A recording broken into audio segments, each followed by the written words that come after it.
maalmo yar ayaa ka harsan koobka adduunka waxaan warbixintan ku soo koobaynaa 10 rikoor oo ay macquul tahay in lagu jibiyo koobka adduunka ee sanadkan 2022 markii ugu horeysay ka dhacaya dal Carabeed waana Qatar. Ronaldo taariikh weyn ayuu la banaasan yahay koobkan dunida.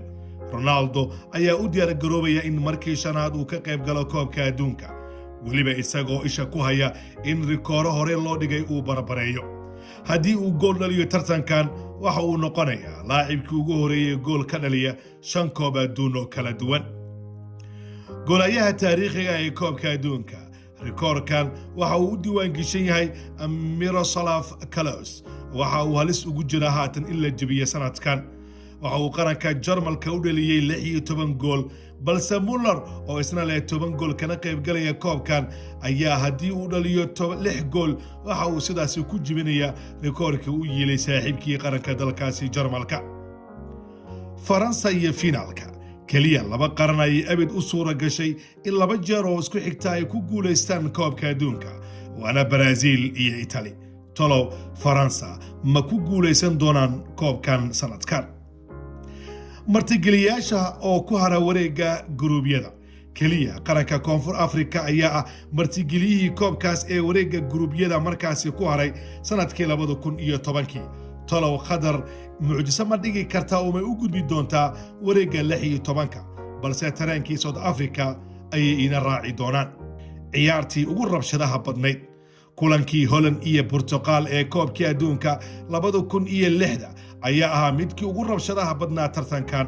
waxaa lagu qaatay 16 kaarka digniinta ah iyo 4 kaar oo cas.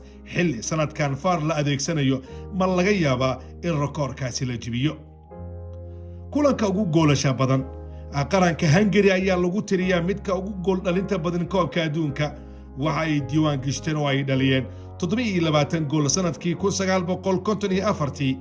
ma jiri doona haatan qaran arrinkaasi samayn doona oo jibin doona sanadkan rikoorkaasi u yaala qaranka Hungary.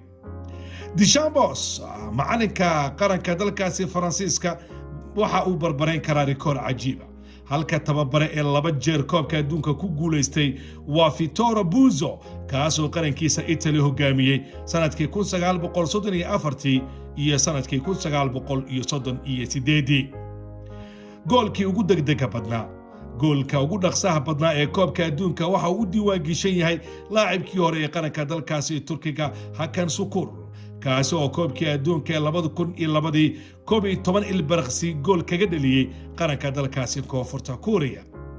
ugu dambeyntii goolasha ugu badan ee hal kulan uu laacib dhaliyo waxa uu rikoorkaasi u diiwaan gashan yahay laacibkii hore ee qaranka dalkaasi Ruushia Oleg Salenko, kaas oo 5 gool ka dhaliyay qaranka dalka Cameroon sanadkii 1994.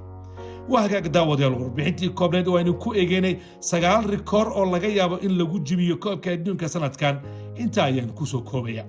haddii ay tahay markii kugu horeyso aad soo booqatay Somali Super Sport, fadlan dhiirigeli oo subscribe noo saar barta YouTube-ka, followde barta kale aynu ku leenahay YouTube-ka. waa saaxiibkiin Isman Fantastic fi amaanillah.